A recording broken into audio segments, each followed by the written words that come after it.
আঘাত করছে, এই জন্য আমি আইনগত ব্যবস্থা নিব অবশ্যই। হঠাৎ একটা ফোন আসে যে আর্মির ক্যাম্প থেকে।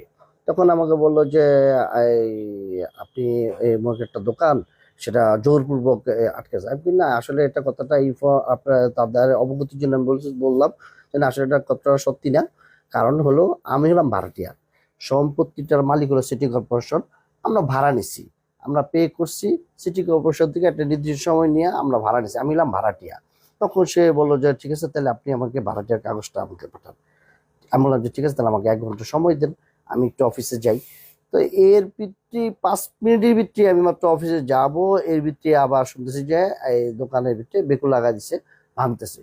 তখন আমি চারদিকে সবার রাস্তা অনেক জ্যাম, গাড়ি রেখে আমি অটো দিয়ে আসতে যে সময়, এই সময়ের ভিতরে সে আমার সব বেকুল সাটা টাটা ভেঙে ফেলছে, ভিতরে ক্ষতিগ্রস্ত করছে, এবং যে বিল্ডিং এর এই দোকানটার যে বেস পিলার, সেই পিলার গুলো সব ভেঙে ফেলছে বেকু দিয়ে। তখন যে আমাদের লোকজন গিয়ে জিজ্ঞেস করছে যে কি ব্যাপার, আপনি কেন ভাঙতেছে, কি আসবে, কারণ এটা হলো পুরো হলো একটা মার্কেটটা সিটি কর্পোরেশন। আমি ওখানে অনেকগুলো দোকান আছে, প্রায় 30-35টা দোকান, তার ভিতরে আমি একটা দোকান ভাড়া নিছি, কিন্তু আমার দোকানটা কেন এরকম করা হবে, কারণটা কি? এর ভিতরে আমি যখন যে ওখানে দাঁড়ালাম, তখন অলরেডি যে আমাদের লোকজনরা দেখলাম যে জুলাসকে গায়ে হাত তুলছে। তখন আমরা থামানোর চেষ্টা করছি, যত মিডিয়ার লোকজন ছিল। হ্যাঁ, তখন সে আমাদেরকে গায়ে ধাক্কা মেরে বসছে। আমি কি ভাই এটা কোন জিনিস?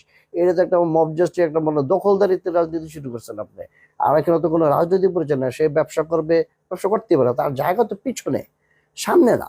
চাষারা বাগেজানের মসজিদের পশ্চিম পাশের প্লটটা